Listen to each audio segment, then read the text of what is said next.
ಕರ್ತನಲ್ಲಿ ನಮಗೆ ಅತ್ಯಂತ ಪ್ರಿಯರಾದ ದೇವಮಕ್ಕಳೆಲ್ಲರಿಗೂ ಈ ಉದಯಕಾಲ ಸಮಯದಲ್ಲಿ ಕರ್ತನೂ ರಕ್ಷಕನಾದ ಉನ್ನತ ದೇವರಾದ ಯೇಸು ಕ್ರಿಸ್ತನ ನಾಮದಲ್ಲಿ ನಿಮ್ಮೆಲ್ಲರಿಗೂ ಕೂಡ ಶುಭವನ್ನು ತಿಳಿಸುತ್ತೇನೆ. ಎಲ್ಲರೂ ಚೆನ್ನಾಗಿದ್ದೀರಾ? ಕ್ಷೇಮವಾಗಿದ್ದೀರಾ?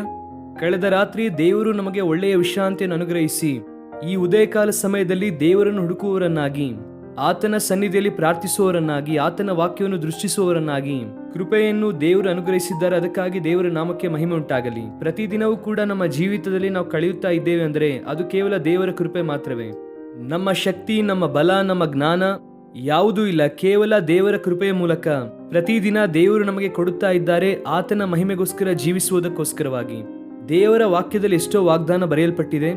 ಅದೆಲ್ಲವೂ ಕೂಡ ಯೇಸು ಕ್ರಿಸ್ತನಲ್ಲಿ ಹೌದು ಎನ್ನುವಾಗಿದೆ ಎಂಬುದಾಗಿ ಪೌಲನು ಹೇಳುತ್ತಾನೆ. ದೇವರ ವಾಗ್ದಾನವನ್ನು ನಾವು ಧ್ಯಾನಿಸುವಾಗ ಆಧ್ಯಾತ್ಮಿಕವಾಗಿ ಆಳವಾದ, ದೃಢವಾದಂತಹ ಸ್ಥಿರವಾದ ಸ್ಥಾನಕ್ಕೆ ನಾವು ಸೇರುತ್ತೇವೆ. ಅದರ ಮೂಲಕ ದೇವರಿಗೆ ಸಾಕ್ಷಿಯುಳ್ಳವರಾಗಿ ನಾವು ಜೀವಿಸುವುದಕ್ಕೆ ಕರ್ತನ ವಾಕ್ಯವು ನಮಗೆ ಉಪಯುಕ್ತವಾಗಿದೆ.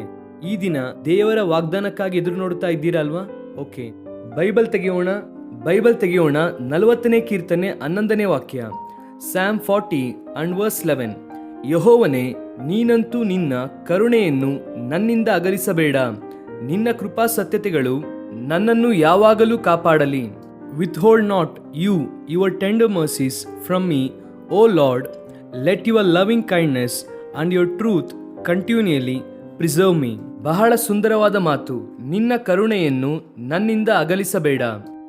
ದೇವರು ನಮಗೆ ದೂರವಾಗುವವನಲ್ಲ. ಆತನ ಲಕ್ಷಣವೂ ಕೂಡ ನಮಗೆ ದೂರವಾಗುವಂಥದ್ದು ಅಲ್ಲ. ದೇವರು ತನ್ನ ಕರುಣೆಯನ್ನು ನಮ್ಮಿಂದ ಯಾವತ್ತೂ ಕೂಡ ದೂರ ಮಾಡುವುದಿಲ್ಲವಂತೆ. ಆತನ ಸಮೀಪವಾಗಿ ನಾವು ಜೀವಿಸುವ ಪ್ರತಿ ಸಾರಿ, ದೇವರೊಂದಿಗೆ ಸಹವಾಸ ಮಾಡುವಂತ ಪ್ರತಿ ಸಾರಿ ದೇವರು ತನ್ನ ಕರುಣೆಯನ್ನು ನಮ್ಮ ಮೇಲೆ ಸುರಿಸುತ್ತಲೇ ಇದ್ದಾರೆ. ಅದು ಸಮೃದ್ಧಿಕರವಾಗಿ, ಅರ್ಧಂಬರ್ಧ ಅಲ್ಲ. ಅನೇಕ ಸಾರಿ ಚಿಕ್ಕ ಚಿಕ್ಕ ಶ್ರಮೆ ಬರುವಾಗ, ಕಷ್ಟ ಬರುವಾಗ, ಬಂಧುಗಳು ಏನಾದರೂ ಹೇಳುವಾಗ, ಆಫೀಸಲ್ಲಿ ಕಷ್ಟ ಬಂದ ಕೂಡಲೇ ದೇವರು ನನಗೆ ದೂರವಾಗಿದ್ದಾನೇನೋ ರೀ, ಆತನ ಕರುಣೆಯು ನಮ್ಮಿಂದ ದೂರವಾಯಿತೇನೋ ಎಂಬುದಾಗಿ ಬಹಳ ಬಾಧೆ ಪಡುತ್ತೇವೆ, ಕುಗ್ಗಿ ಹೋಗುತ್ತೇವೆ. ಆದರೆ ದೇವರ ವಾಕ್ಯವು ನಮ್ಮಲ್ಲಿ ಧೈರ್ಯಪಡಿಸುತ್ತಾ ಇರುವಂತಹ ವಿಷಯ ಏನೆಂದರೆ, ಆತನ ಕರುಣೆ ನಮ್ಮಿಂದ ಯಾವತ್ತೂ ದೂರವಾಗಿಲ್ಲ. ಕರುಣೆ ಎನ್ನುವಂತಹ ಮಾತು ಇಂಗ್ಲಿಷಲ್ಲಿ ಟೆಂಡರ್ ಮರ್ಸಿಸ್ ಎಂಬುದಾಗಿ ಇದೆ, ಆದರೆ ಇಬ್ರಿಯದಲ್ಲಿ ರಕಮ್ ಎಂಬುದಾಗಿ ಪದವನ್ನು ಉಪಯೋಗಿಸಿದ್ದಾರೆ. ಅದನ್ನು ಕಂಪ್ಯಾಷನ್ ಎನ್ನುವಂತಹ ಪದಕ್ಕೂ ಕೂಡ ಉಪಯೋಗಿಸುತ್ತಾರೆ. ಅಂದರೆ ಕನಿಕರ ಪಡುವಂಥದ್ದು, ಕನಿಕರ ಪಡುವುದು. ಯಾವುದಾದ್ರೂ ಸಮಸ್ಯೆಯು ಬಂದಾಗ ದೇವರು ನನ್ನನ್ನು ಮರೆತು ಹೋಗಿದ್ದಾರೆ, ಆತನ ಕರುಣೆ ದೂರವಾಗಿದೆ ಎಂಬುದಾಗಿ ಅಂದುಕೊಳ್ಳುವಾಗ ದೇವರಾತ್ಮನು ನಮಗೆ ನೆನಪಿಸುತ್ತಾ ಇರುವಂತಹ ವಿಷಯ ಏನೆಂದರೆ, ಆತನ ಕರುಣೆಯು ನಮ್ಮಿಂದ ದೂರವಾಗಿಲ್ಲ, ಆತನ ಕನಿಕರವು ಯಾವಾಗಲೂ ಕೂಡ ಸಮೀಪವಾಗಿಯೇ ಇದೆ. ನಮ್ಮ ದೇವರು ಕನಿಕರ ಸಂಪನ್ನನಾಗಿದ್ದಾನೆ. He is the God of compassion. ಅನೇಕರು ಕನಿಕರ ಇಲ್ಲವಾ ಎಂಬುದಾಗಿ ಕೇಳುತ್ತಾರೆ. ನನ್ನ ಬಾಧೆ ನಿನಗೆ ಕಾಣಿಸುತ್ತಿಲ್ವಾ? ನನ್ನ ಕಷ್ಟ ಗೊತ್ತಾಗುತ್ತಿಲ್ವಾ?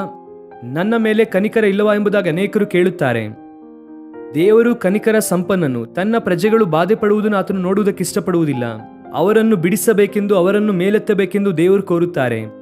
ಇಸ್ರಾಯೇಲ್ ಜನರು ಐಗುಪ್ತ ದೇಶದಲ್ಲಿ ಶ್ರಮೆಯನ್ನು ಅನುಭವಿಸುತ್ತಾ ಇರುವಾಗ ಅವರ ನಿಟ್ಟುಸಿರು ಆತನಿಗೆ ಮರೆಯಾಗಿರಲಿಲ್ಲ. ಅವರ ನಿಟ್ಟುಸಿರನ್ನು ದೇವರು ಕೇಳಿದರು, ಅವರ ಮೊರೆಯನ್ನು ದೇವರು ಕೇಳಿದರು, ಅವರ ಬಾಧೆಯನ್ನು ದೇವರು ನೋಡಿದರು.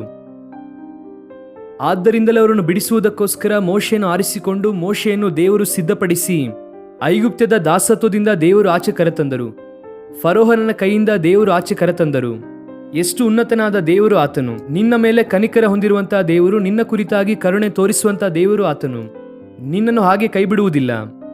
ನೀನು ಶ್ರಮೆಯಲ್ಲಿ, ಕಷ್ಟದಲ್ಲಿ ಇದ್ದೀಯಾ ಎಂಬುದಾಗಿ ದೇವರು ನಿನ್ನನ್ನು ಹಾಗೆ ಕೈ ಬಿಡುವುದಿಲ್ಲ.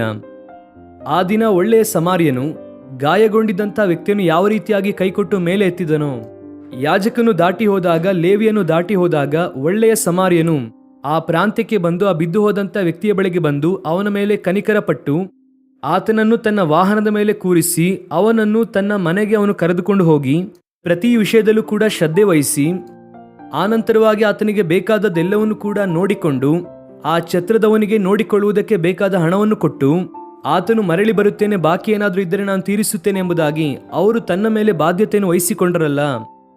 ನಮ್ಮ ದೇವರು ಎಷ್ಟು ಉನ್ನತನಾದ ದೇವರು! ನಮ್ಮ ವಿಷಯದಲ್ಲಿ ಆತನ ಪ್ರಣಾಳಿಕೆ ಎಷ್ಟು ಉನ್ನತವಾದದ್ದು! ಕರುಣೆಯನ್ನು ಆತನು ಯಾವತ್ತೂ ದೂರ ಮಾಡಿಲ್ಲ. ಅಷ್ಟು ಮಾತ್ರವಲ್ಲದೆ ಆತನ ಕೃಪಾ ಸತ್ಯತೆಗಳು ಯಾವಾಗಲೂ ಅದು ನನ್ನನ್ನು ಕಾಪಾಡಲಿ.